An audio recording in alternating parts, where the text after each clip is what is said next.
HTML tutorial. Tapos ilalagay ko dito yung video.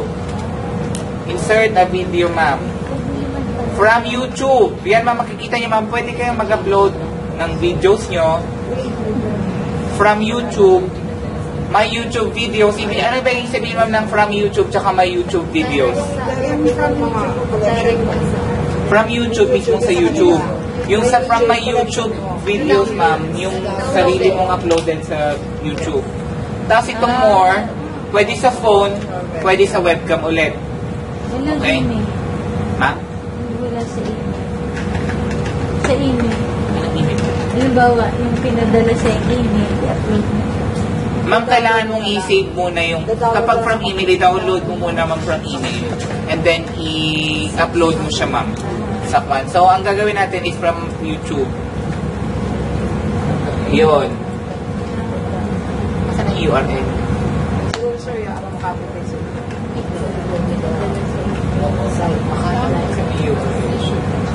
Okay. HTML tutorial. Pili ko naman kasi hindi pa lalabas ko. Okay, search. Yun. Ito yata yun, ma'am. O, tama. Part 1. Ito yun. So, ito na lang, ma'am. Select natin. Select. Diba, ang mabilis lang. Tapos, enter natin. I just watch this. And I don't understand. Wait lang. Wait lang, mga. Tayo sa dulo. Sa mouse.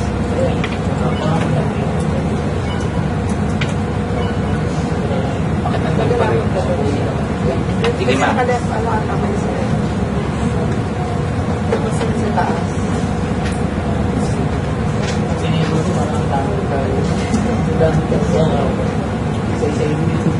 I just watch this and I don't understand this. And I don't understand Mr. Fonda Fox. Joke lang. Oh. Yan. Pero gusto ko, ma'am, naka-left align siya lagi, ha? Or naka-justify. Left align yan.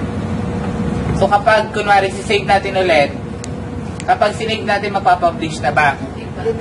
Hindi pa. So, kapag makikita nyo dyan, anong nakalagay lang dyan? Dati pa rin. Dati pa rin. So, kapag pinablish na natin, Mapapublish. mapapansin nyo na dagdagan yung mga post natin dito. Pag i-refresh ko yan, ma'am, yan, ma'am, oh, see, andyan na yung tutorial, andyan na rin yung reaction. Ngayon, may papakita ko sa inyo, ito yung initial template, ha, ito yung default na template. Andito yung, wait lang, sana yun? Ito yung pinaka-header nyo, ito yung side menus nyo na about yourself or about your blog, about you. Tapos, ito naman, ma'am, yung footer nyo. Pwede nyong palitan yan later on. Ito, ma'am, yung akin, view my profile, tapos mapapansin nyo, nagkakaroon na kayo ng archive. Doon sa laman ng archive nyo, andyan yung 2014 October 2 reaction, tapos may listahan na kayo paagad. So, kapag i-click ko lang, ma'am, itong reaction lang ang lalabas. Wala nang lalabas pa ng iba. Tapos dito sa me, myself, and I, yun lang yung lalabas. Very particular na siya sa filing nyo. Na-organize. Na-organize na. Okay na? May question? Wala pa. Wala pa? Actually, ganun lang ang gagawin nyo. Tapos, kunwari may papakita ko sa inyo, itong edit natin. Di ba pansin nyo kanina, uy, wag ko namang makita na dito nyo gagawin lahat yun, ha? Di ba pansin nyo ito naka-do it, what you see is what you get? Pansin nyo kapag in-HTML natin. Pero sa bagay, kapag ganyan ang nakalagay sa inyo doon sa video sa akin, ay, papa-explain ko sa inyo na mapinagasutuan. Pa-explain ko lahat ng tags. Kaya wag ko makikita na may nangungopya ng tags dito, ha? gagawin dito at kukopyahin doon sa mga papagawa ko, ha? Ipapa-explain ko yan sa inyo. Wait lang. Saglit lang, ha? Matawag ko yan. Pag-sharean yung information na ilalagay nyo. Ilagay nyo yung video tutorials na pinalagay ko, ha? Yung pito. May reaction. Hindi siya pare-parehas. May part 1, part 2, part 3, part 4. Tapos yung isa, mga kwanta. 1 to 4. May mga different sections kasi ang mga yun. Tingnan nyo, hindi nyo pa talaga napapanood yung mga videos na yun. Meron pang 5. Hindi, yung apat doon, yung apat dito. May 12 minutes, sir. Di ba, sir, may 12 minutes doon?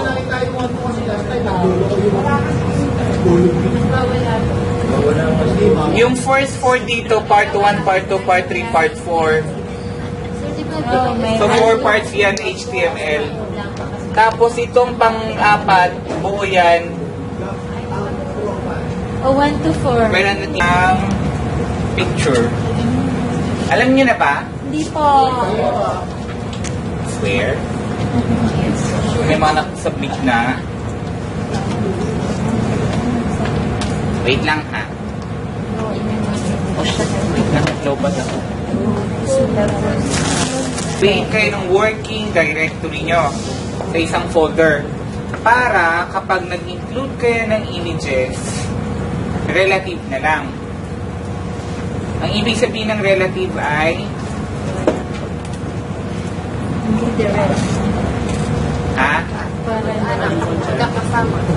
Ang ibig sabihin ng relative, kung ano yung level ng file, doon siya mag-i-start maghanap ng same file. For example, mayroon tayong, kunwari, kaya kung kayo pinagawa ng working directory, para kunwari maglagay kayo ng image nyo, dito nyo na lang i-save doon sa loob ng folder nyo yung picture. Kunwari maghahanap ako ng picture ko, dyan ko kukopyahin.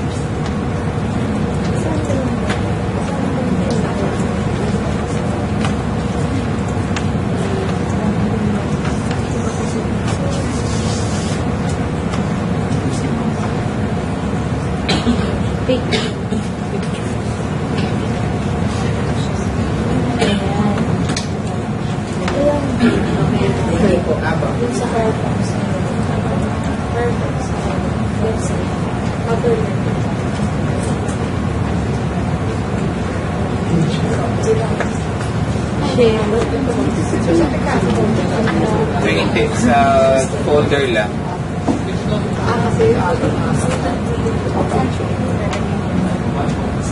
Yan. So, nakopyahin ko lang to.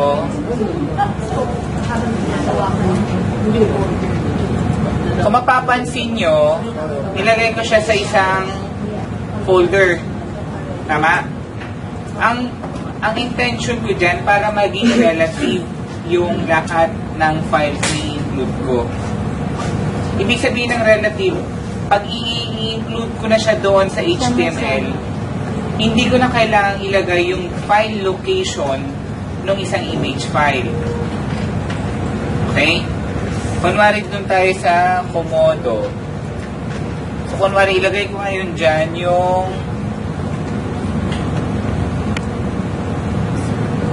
IMG picture. Ang tawag dyan sa tagan, para magkapag-include ka ng image is IMG. Ang SR, mayroon siyang attribute na SRC. Ang ibig sabihin ng SRC is source. Tapos ang ilalagay ko lang is yung file kanina. Ngayon, kapag nilagay ko na yan, kapag titingnan na natin yung file, kapag titingnan na natin yung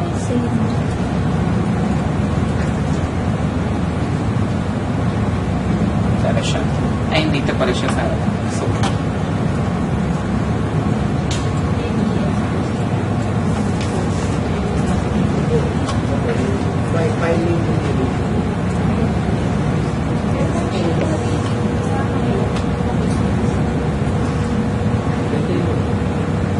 yan.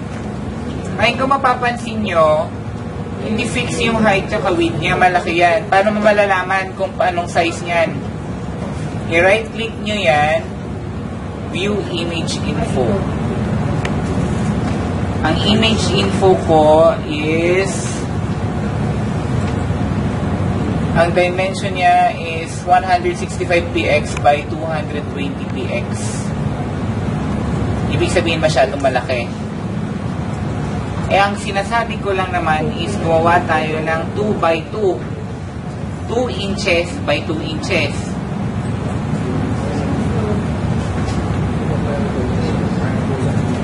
Okay? Kaya ang gagawin natin dyan is paano mo ngayon ilalagay yung 2 by 2 in inches. Kasi usually, kapag naglagay ka ng attribute na size na height and width, is nasa px yan, nasa pixel.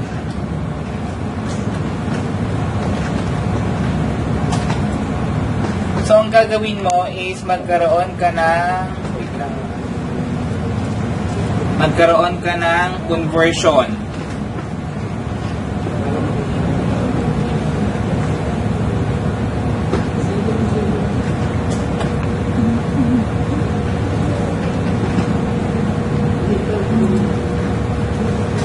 So, lalagyan na natin siya ng attribute na width is equal to 2in. Height na 2in.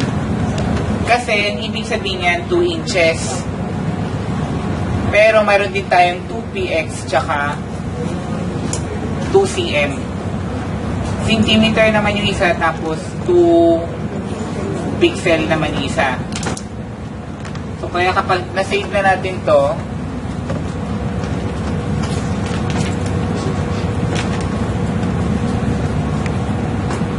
click natin, at wala siyang laman.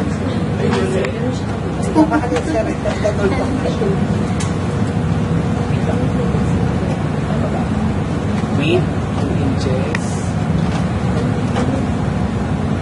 Ay, nasaan na yung mouse?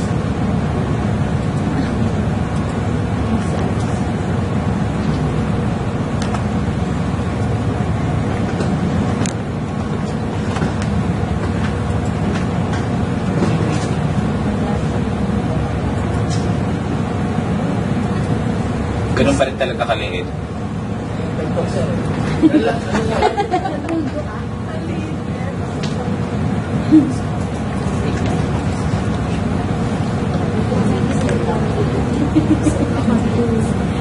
Check na natin kung ano naman. 2 ay. So, andyan siya. At doon pa rin talaga. Malaki, maliit. So, ngayon gawin natin siyang inches. Wait lang ha. Baka iba sir ang mathematics ng Ganito na lang. Since ang working nila is on PX, kasi default yan by PX, mag-convert na lang tayo mano-mano. 200 pa. Convert PX to inches. Meron tayong 1 pixel na lang.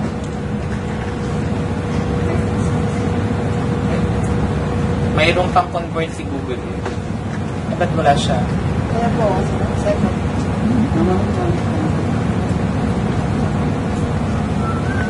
So, ang inch natin is 2. So, 192. 192 px. So, since hindi gumagana yung IN, 192 na lang ang gamitin natin. Since kasi ang standard nila is px. So, Control S natin.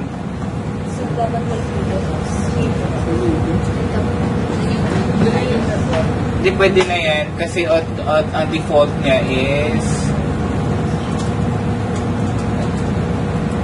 default niya is PX.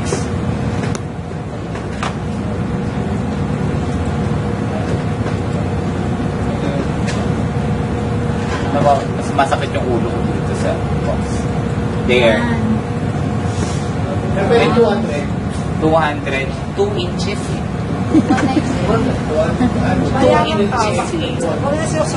Di ba 2 by 2 tayo? Nakita mo naman ang conversion kanina, 2. 192. Minus ka. Minus. Bawal ang bibo ah. Ngayon, kung makikita na natin yan, kung pag makikita mo na ito, i-right click mo na siya by view image info. 192 by 192 px na. Mayroon kasi siyang way paano gawing inches eh, mas madali. Pero sige, yan na. Ganun na lang. Next week ko gagawin yung resume ko ha. Next week ko na lang ipapakita sa inyo. Pagpatingin na quotes ka ba? Ha? So, depende sa picture mo. Kasi yun yung By default ha, by default PX ang ginagamit ng pixel ang ginagamit ng browser. Or question. Source. Sir, paano yung ano? Kasi gusto kong palabasin sa resume. Yung picture. Tapos nandito yung mga text. Hindi sa top. Gagamit ka ng container. Gagamit ka ng container. Or gumamit ka ng table. Ay, yung isa sir. Oo, sige. Paano yung image nyo siya? Kasi sir, parang lahat sila kasi sir. May two way ng paggamit nun. Like for example ito, create tayo ng table. Ito yung other way ha. Dito, sa extend, sa Komodo. Break muna natin siya dyan. Hindi ko sa kung saan yung folder. Table. Ibig sabihin, gawa tayo ng 2-column table. May maraming way. Sige, bigyan ko tayo ng maraming isang way. Set from the HDN. Ito yung sinasabi ni, sir, ano lang pangalan mo? Di ko memorize. Atangan? Aruel.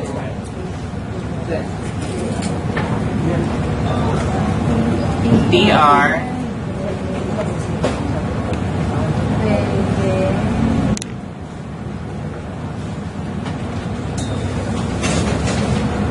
Siyempre, gawa ka ng TD. Dalawang column lang, di ba? Ito yung isa.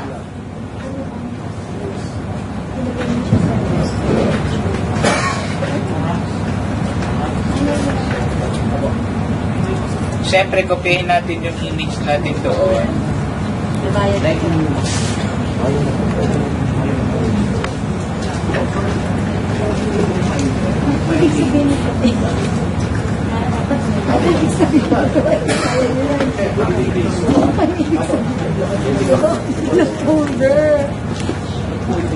Kopyahin natin yung doon. Hindi natuloy yung ano ko yun.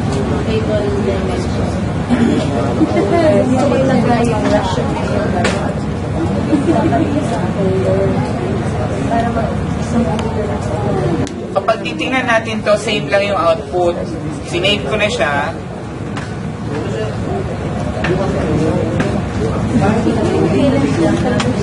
Kung papansinin mo, Yun.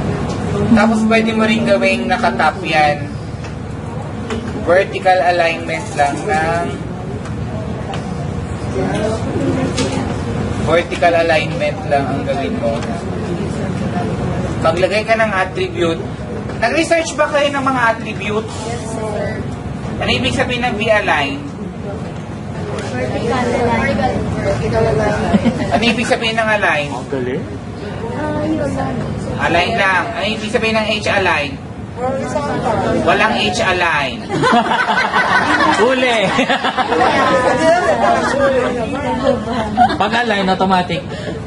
Tama siya. Alam ko, Pero ang dami yan sir. Ang galing. ang dali lang, bigyan nyo kami ng time. Yun yung attribute ha. Ulit sa Meetup. Tingnan nyo. Wait lang. So, ayan. Nakakaloka ka. Wait lang.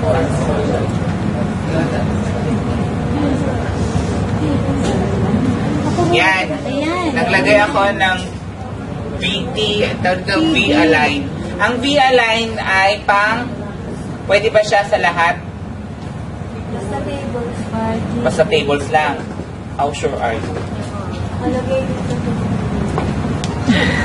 Very good. Very good. Ang V-align is para lang sa mga table properties.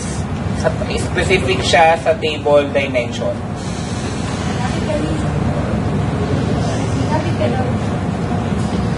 Wala, sir. Sa taas. Sir, nung ginawa mo yung code na yun, sir, napunta siya sa top left. Yung image. Punta sa taas. Diba, sir, pag binubyo na natin sa page, nasa left yung image niya. Gusto mo gawin sa gitna? Sa right. Right naman? Balik na rin. Baliktarin mo lang yung table column. Pag baliktarin mo lang yung TD na dalawa. Kunwari ito, Cut mo, tapos bababa mo cut sa mo, baba. Control X, ilalagay mo okay. lang siya dyan. Tapos kung gusto mo rin, lagyan mo ng align equal to right. Yan, nabasa ko yung align right. Pero di ko palabas yung ano eh. So kapag i-view na natin yung there. Oo. Sige, ilagay ko na nga lang lahat para ma-picture out nyo. Left. Alam sa nila. Align left, align middle. So, dito siya. Kopyahin ko tong isa. Hindi na nakita ko yung align left, align middle. Pag gagawin ko na mo, hindi ka magawa.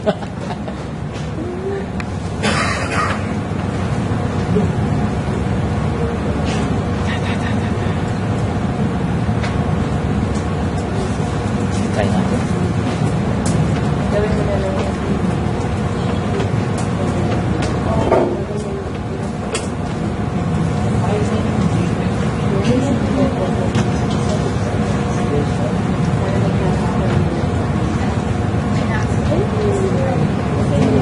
Yan.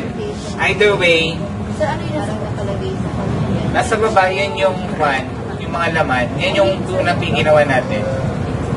May iba na ano yung Pinagbaliktad ko lang yung column kasi sabi kanina ni Kuya Roel, paano daw pag nasa kabila yung picture? May question pa,